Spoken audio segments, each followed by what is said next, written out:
Hello बच्चों, चलिए प्रश्न को पढ़ते हैं। टेरिडोफाइटा का वर्गीकरण करते हुए प्रमुख लक्षण बताइए। मतलब हमको टेरिडोफाइटा का वर्गीकरण करना है और उनके लक्षण बताने हैं। तो चलिए देखते हैं प्रश्न की मुख्य अवधारणा क्या होगी। मुख्य अवधारणा होगी टेरिडोफाइटा का वर्गीकरण।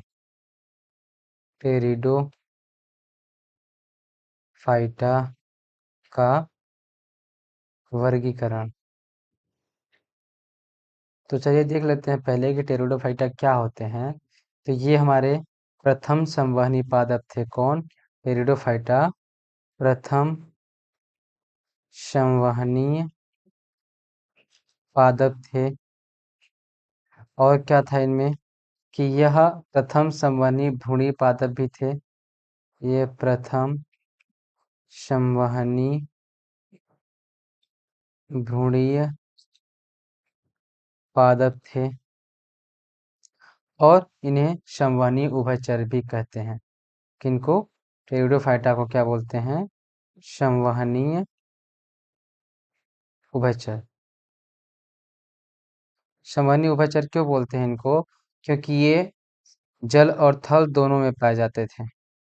क्यों? क्योंकि ये बाहर ये रहते थे, लेकिन इनको निषेचन करने के लिए जल की आवश्यकता पड़ती थी, इसलिए इन्हें क्या बोलते हैं? संवहनी उभयचर। अब देखते हैं हमारा प्रश्न क्या बोल रहा है कि टेरिडोफाइटा का वर्गीकरण। तो टेरिडोफाइटा का वर्गीकरण में क्या होगा कि यह टेरिडोफाइटा को कुल कितने वर्गों में बांटा गया था? मुख्यतः 4 वर्गों में बांटा गया था। 4 वर्गों में बांटा गया है। बांटा गया है। कौन कौन से 4 वर्ग हैं? तो पहला क्या है? साइलोपसीडा। साइलोपसीडा। दूसरा क्या है? लाइकोपसीडा। लाइकोपसीडा। तीसरा क्या है? तीसरा है स्फिनोपसीडा। स्फिनोपसीडा।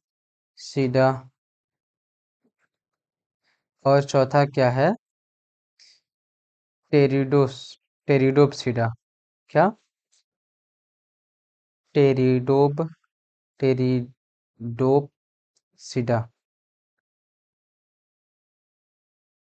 ये क्या है?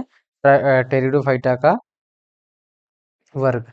अब इन वर्गों को हम एक एक करके पढ़ेंगे। तो पहला वर्ग क्या था? पहला वर्ग है सिलोपसीडा। सिलोपसीडा। अब इसके हम क्या देखेंगे? लक्षण देखेंगे। तो इनका लक्षण क्या है? पहला कि यह आदिम संवहनी पादप। इस वर्ग में क्या रखा गया है? आदिम संवहनी पादपों को रखा गया है। रखा गया है। और दूसरा क्या है कि पादप शरीर में मूलाभास, प्रकंद तथा पर्ण में विभेदित होता है। जो पादप शरीर है इनका,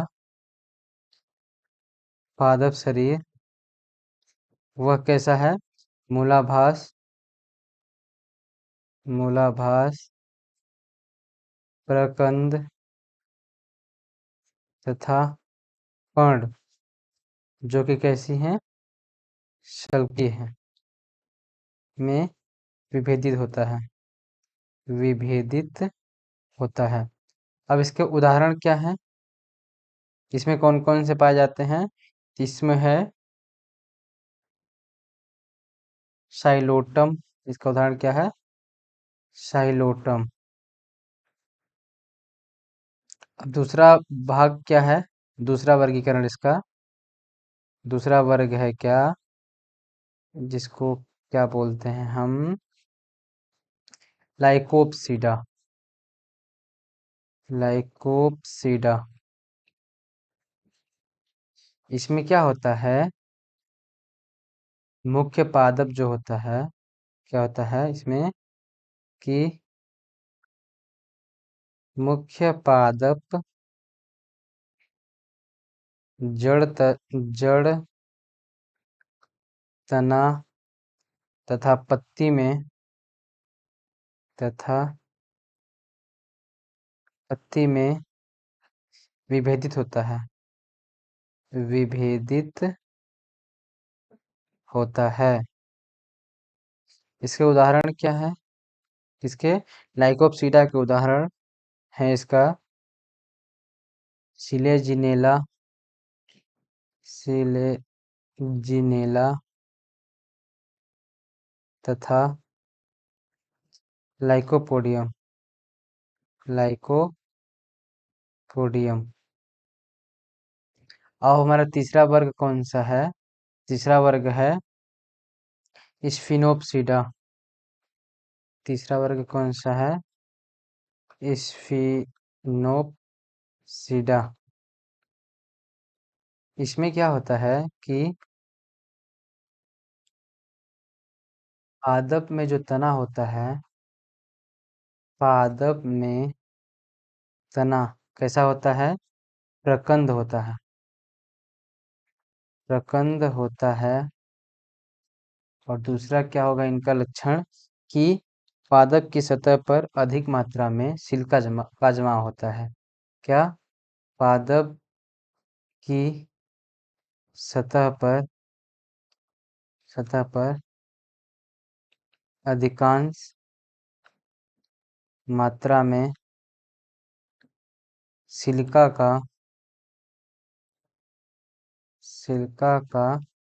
जमाव होता है, जमाव होता है। इसका उदाहरण क्या है? उदाहरण है इक्विसिटम। इक्विसिटम इसका उदाहरण है किसका? स्फिनोप्सीडा का।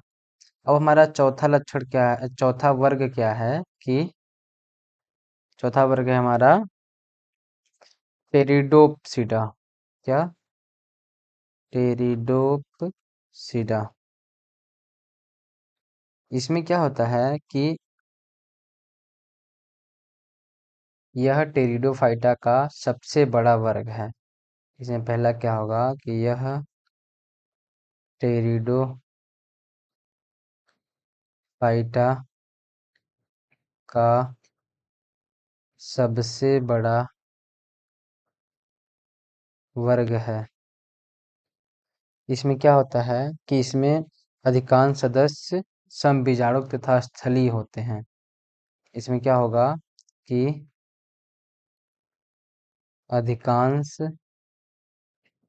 सदस्य समबीजाणुक तथा स्थलीय होते हैं, स्थलीय होते हैं। और जो इनका तना होगा वो कैसा? प्रकंद होगा।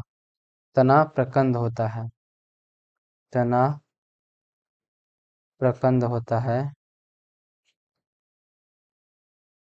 अब इसके सभी सदस्य जो होंगे वो कैसे होंगे? गुरुपर्णी होंगे। सभी सदस्य इनके, चौथा क्या होगा? सभी सदस्य कैसे होंगे? गुरुपर्णी होंगे। इनके सभी सदस्य कैसे होंगे? गुरुपर्णी होंगे, गुरुपर्णी होंगे। इनके उदाहरण क्या है? उदाहरण है एजोला। क्या? एजोला और ड्रायोप्टेरिस, ड्रायोप्टेरिस